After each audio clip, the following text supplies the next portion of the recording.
Good evening and a very warm welcome to First Issues. Imagine the following scenarios. It's your birthday and your family treats you to dinner at your favorite restaurant. After a fantastic meal, walking to your car, you trip and fall over a log and break your leg in a dark car park.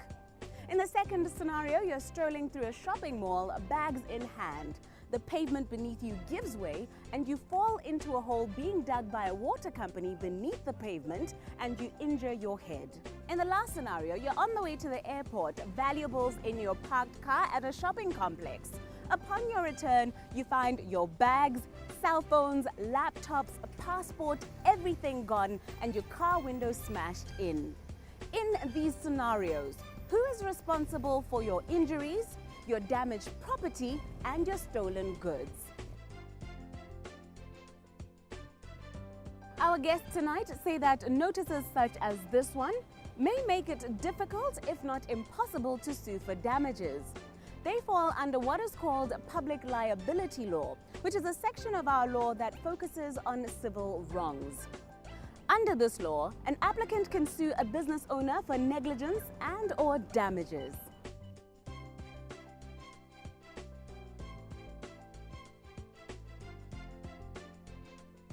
But under which circumstances could the business be said to have breached their duty of care? What is the responsibility of the business owner and what is the responsibility of the consumer? To what extent are notices of this nature enforceable? This is our discussion tonight, and to help us understand this matter further, we have Kate Harriman of Consumer Watchdog and Kamogelo Paulo from Sehoko Attorneys.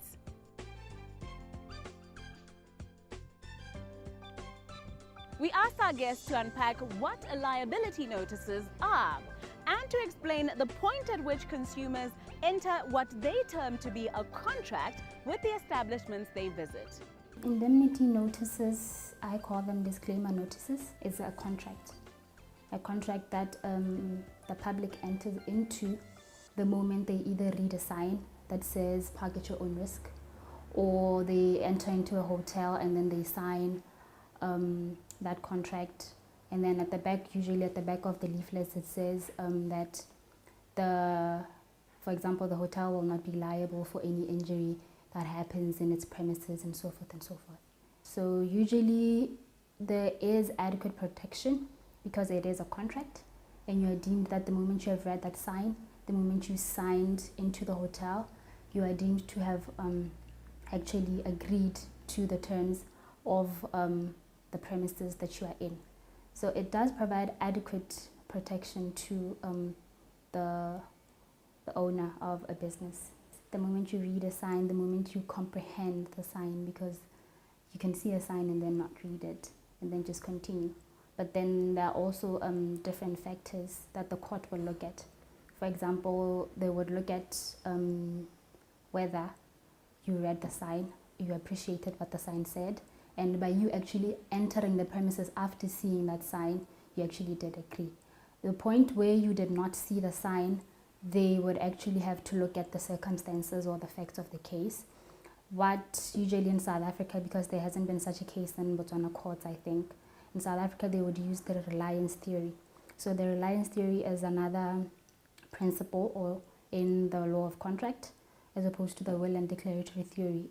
What it says is that once a person didn't actually read a contract or there wasn't actually a formal contract that was entered into, the court would actually look at whether or not there was actually a contract. So in layman terms, they would read in between the lines to see, okay, this person's conduct and then this person's, let's say the business owner's conduct, what happened, and then that's when now they would decide whether indeed there was a contract or there wasn't. The customer, in my view, has consented, and bear in mind I'm not a lawyer, but I believe a customer has consented the moment they complete the transaction. So if I hand over my bag to you and you're behind the parcel counter, I have agreed to the terms of the notice on the wall. Now, the only other issue that I would bring in here is the whole issue of language. The consumer protection regulations actually refer to causing a probability of confusion as to the legal rights and remedies of a customer or consumer to a transaction in the issue of language. So if the language, or say the sign is in English and the customer doesn't read English, you could argue that the store have caused a probability of confusion as to the legal rights and remedies of a consumer. Yes, definitely is an element that the court would take into account, because if someone's injured in your premises, or their property, for example, their car is stolen in your premises and they did not know or comprehend the English language, then the court would take into account that no contract was entered into. Because in order for you to enter into a contract, you have to understand the terms of the contract. The wording has to be unambiguous in that you actually have to understand what it says and the implications of actually what it says. So if it's in English and you're not an English language speaker, then definitely the court will take into account that no contract was entered into, and they would actually hear your case. You would be in greater odds of actually receiving a claim as opposed to the business owner, but every case is based on its facts, merits, circumstances, so it will depend. They'd have to take everything wholly, consider it.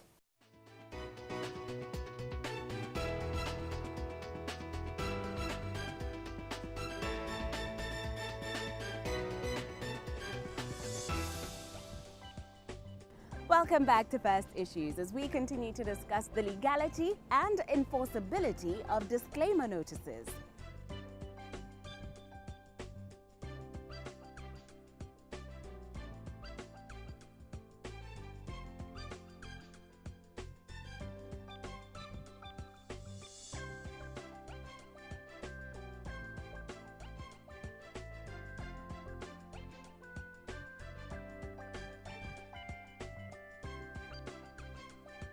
In our guest's experience, what type of disclaimers are consumers most likely to not pay too much attention to and therefore overlook?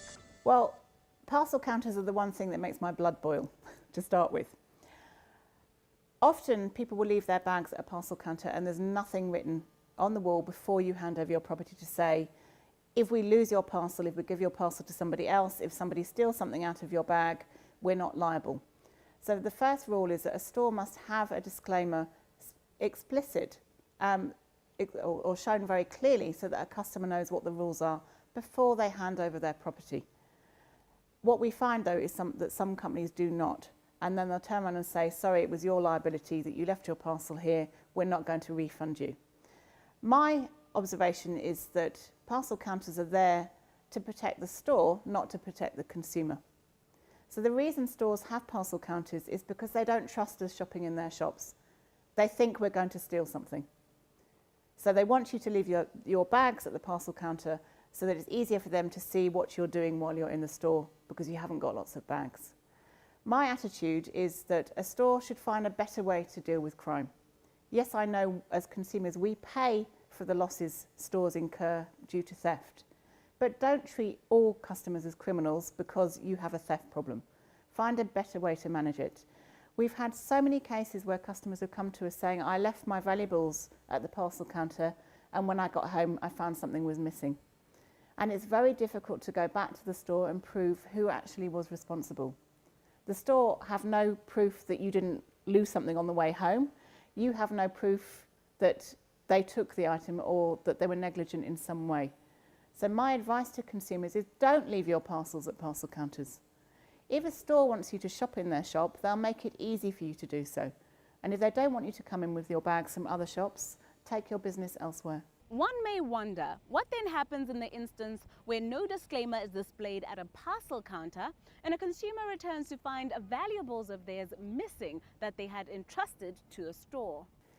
In those circumstances, I would say that the store is liable because they didn't make any terms and conditions known to the customer. And remember that a customer must have consented. So as a customer, you can't say, oh, but I didn't see the sign on the wall. The moment you hand over your bags, you have explicitly consented to any terms that they've put on there.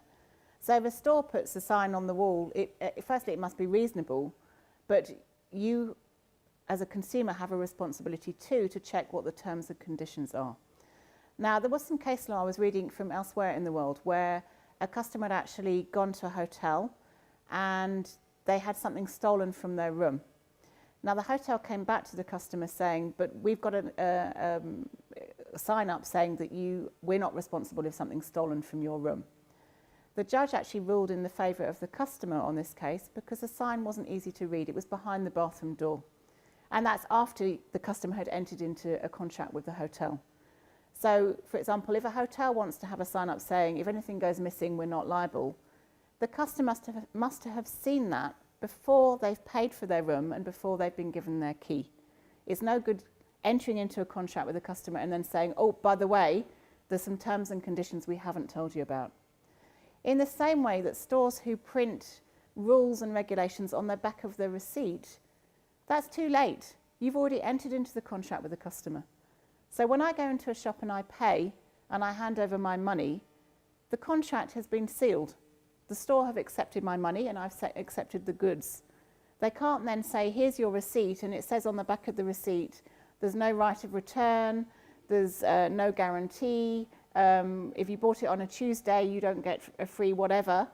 All the rules must be set out before the transaction is completed. So, for example, some stores now stamp on a receipt and say, sign it. So they might say, you've accepted the goods in working order. Sign here on your receipt before you've left the store. Don't sign unless you're absolutely sure. How can you sign for a fridge that you haven't plugged in the wall and say it's working, and you sign in the store before you've even unpacked the product? So take a few minutes, find out what the terms and conditions are to a transaction and agree to it. On many occasions, we as consumers walk into shops and find floor cleaning in progress and a yellow wet floor sign put at the door. To what extent is this sufficient or considered a reasonable disclaimer? I would like to think it is sufficient notice, because if the sign says the floor is wet and then you just decide to walk on the wet floor, then you actually took it upon yourself to actually ignore what the sign said, and then you did so, unless you are blind. But then it would be hoped that the person who's with you, because when you're blind you cannot walk alone, actually did appreciate it. But then again, it would have to look at the shop owner's negligence as well, the level of negligence. And usually that is, in law, it's the reasonable man's test is used, in that would a reasonable man or would an ordinary person who had no knowledge of the law or anything would have actually looked at that sign and walked across even though they knew that it was wet, or would they have actually entered the premises knowing what the sign said and stuff like that. So the reasonable man's test is usually used in actually seeing whether or not there was any negligence attributed to, for example, the shop owner, or to the person who decided to ignore the sign, walk on the wet floor and slip and fall and break a hip. Back to the issue of public parking. Where should these disclaimer notices be displayed to help a consumer decide whether or not they are happy with the terms of the liability notice? What I can say to the business owners is that they should put them in each and every entrance of their shopping malls, the hotels, because there was actually a case in South Africa where they put the disclaimer notices only on one side of the mall and then put them behind the mall. And then someone was injured, fell from the steps behind the mall, and then that's how they lost, because that person actually wasn't aware that there were disclaimer notices. Do stay tuned to the program, as up next we bring you another issue of interest.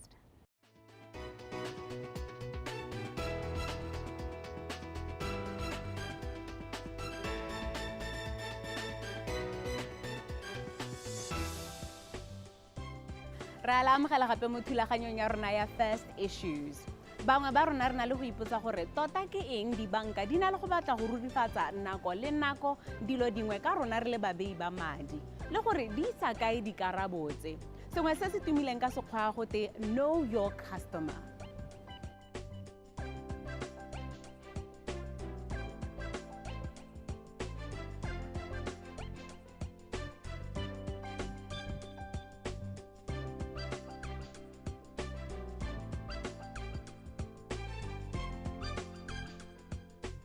Dibanka tsa re go botlhokwa go dira thulaganyo e go rurifatsa gore mo isagong ba re thusa botoka le go itsa madi a metsenelela a borukhutlhi a bangwe ba ba senyetsang setšhaba ba ka bong ba batla go a ba mo dibankeng.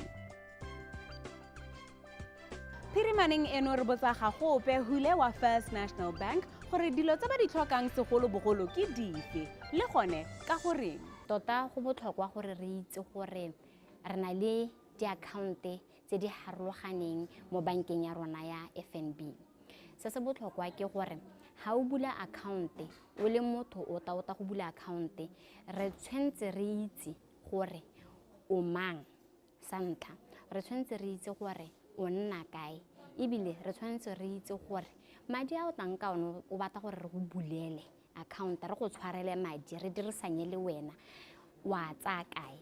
So se se botlhokwa go hana ke gore ga o ta gore o tlo go bula account, o re tele ka o mang o santseng o le mo tirisong. O mang o mo tirisong re tabo ro tsa e be re ba ro photocopy e be ro ba gore re tsoge re renya mme motho ke ene Malebogo ampo ke ene Tebogo mme ebile maina a gagwe ke ya. Sa bobedi gore re kgone go itse gore o nna ko kae, re na le listi e leng gore o ta bo tlhopha mo go yone gore mo di ntse tsotlhe tse e leng gore banka e rileng ka ditsisa ke ta tsisa efe, ke ta go ga dikae di le pedi di le tharo. Sa ntlha re ta bo o re kaela ka mokwalo o e leng gore o ka tswa ko goreng ke wa motlakase gore ntwe ke duela motlakase, ke duela metsi kana ke duela mogala. Mme go botlhokwa gore re itse gore mo lekwalo le supa ka mannete ko nnang teng. So le supa address, physical address, not PO box address. So le tabole re bolela gore bili e ke a ganametso o nna ko kae. Sa bobedi se e leng gore ke tlhalositse gore o tshwanetse gore re itse gore madi a wa tsang a tswa ko kae. Re tla bo re tlhoka gore o re tele ka mokwalo o tswang ko mohiring wa gago a gore a re mme motho ka mannete o bereka kwano mo mokwalong, o bereka kwano mme ebile wa amogela bokana. So ga o dirile yalo go ta bo go lekane gore re ka re o compliant re lebile mabaka a KYC. Batswana ba ba sa berekeng bone ba dira jang jaanong go supa gore ba tsaya kae madi a ka ditshupo tsa lona di tharo? Ka re le banka e lorato ebile re batla go dirisanya le batho ba rona sentle, re a itse gore mo botshelong ga re lekane, re a itse gore re tswa mo diemong tse di harologaneng ke aka o bona re kgona gore re nne le ya o berekang ebile re nne le ya ngwana o monyenyane. So ha o sa bereke o batla go bula account le rona, se se botlhokwa ke gore o tshwanetse gore o itse gore dilo tsotlhe tse tharo tse ntseng ke di bua tse le tsone re tshwanetse gore re di itse gore re kgone gore re nne le tirisanyo le wena ya business. Se se botlhokwa ke gore ga o sa bereke ra go tlhoka o mang wa gago o mo tirisong. Go botlhokwa gore ke bue gore o mo tirisong ka gore ga o tsena ka o mang o se mo tirisong re ka se kgone gore re go bulela account. Ra go tlhoka o mang wa gago o mo tirisong. Sa bobedi re tshwanetse re itse hela ka mongwe le mongwe o bulang account kwano gore o tsaya kae madi. Ha nka go ha se kaeng kare ha mme a tserwe ke rre a sa bereke ena nna kwa lapeng mme rre a kgona gore a mohe matsananyana ha kgwedi hela morare mme ke batla go tsenyetsa mo account gore o to taboge ka malatsi a go se safe gore motho a tshware madi ka mabogo wa tla go rona mo tla go rona ka lokwalo le le tswang go rre le le supang gore mme yo ke mme ke motsere mme ebile ke moha madi a kana ka kgwedi le payslip e supang gore ka mannete re o ke rre wa mme ebile wa amogela bokae. So ha go iragetse yalo re a kgona go itse gore nya mme madia re itse kwa a tswang teng. Sa boraro se e leng gore o tshwanetse gore a teka sone ke lokwalo, utility bill tse ntseng ke di bua tse dingwe tse le gore o nna ko kae e nang le leina la gagwe. Bana ba sekolo bone ba tlhoka eng le eng? Bana ba sekolo go botlhokwa gore re dire pharologanyo ya bana ba sekolo. Bana ba sekolo ba e leng gore ba duelwa ke goromente wa Botswana bone re tlhokana le o mang o e leng gore o mo tirisong. Sa bobedi gore re itse gore ba tsaya kae madi re tlhokana le lokwalo le le tswang go goromente le bua gore ngwana o ra mo duelelela re le goromente wa Botswana mme ebile o tsa madi a kana ka ana gore a kgone gore a itshetse mo botshelong. So lekwalo leo le tabo le re bolelela gore madi a tswa kae. Sa boraro ra go tlhokana le go itse gore ngwana o nna go kae. Yaanong re dirile tiro a teng mo tlhogo gore gore re itse gore ngwana o nna kae ba gore neela lokwalo le le tswang ko sekolong le le buang gore ngwana o tsena ko UB a kere se se botlhokwa ke gore re itse gore bana ba sekolo ga ba nne go golo gongwe hela ba nna kwa ene gantsi ko ba nnang teng ga se gantsi o ka kgona o itlhela gore ko ba hirisitseng teng motho o ba hirisa mo go ene o kgona gore a ba he lekwalo gore a supe gore ba nna ko kae yaanong ga re tsere lekwalo le le tswang ko sekolong sa nnang ko teng ga go ka nna le sengwe se se hatlhang re kgona gore re ba leletse re batla ngwana wa lekwalo le so go nna motlho mo go bona gore ngwana o ke student number a se le se mo nna kwano le ka mmona jaana le jaana so ke tsone tse e leng gore ra di tlhoka gore re itse gore ngwana wa sekolo o compliant and go botlhokwa gore re bue gore ha ile gore go na le ngwana wa sekolo e leng gore ga ise a nne le diotse mo accounteng ya gagwe a ditsise. Ha re wetsa kgang ke kopa ga golle babogedi ba rona gore ga re ntse re re KYC le gore batswana ba tlhokiwa se le dira le lebile eng mme ebile go tlhoka go dira jaana go tla be go na le ditlamorago tsa go tshwana le di go botlhokwa gore batswana ba itse kwa lapeng le ko ba leng teng gore a ba tsise dilo tsotlhe tse e leng gore di a tlhokiwa for KYC go na le mabaka a mantsi nngwe ya mabaka a teng ke gore ba kgona gore ga re itse ko ba teng go na le makgetho a mantsi a e leng gore batho ba kgona gore ba dire la account ya gago ga e le gore ga rena ditokomane tse e leng gore re ntse re di bua gone yaanong yana gore ra di bata go itse gore motho o ka dira dilo tse di sa siamang mo accounteng ya gago e be re ka moso e be re sa itse le gore motho o kae o dirang o jang yaanong ga re dirile dilo tse re na le information e yotlhe mo teng ga account ya gago go motlhogo gore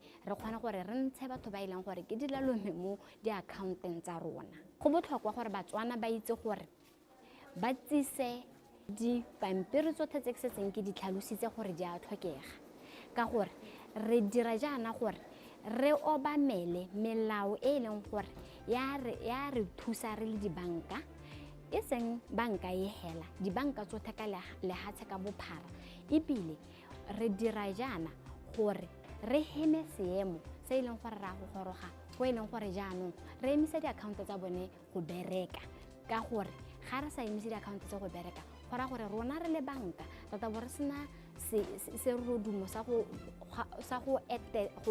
followa melao morago.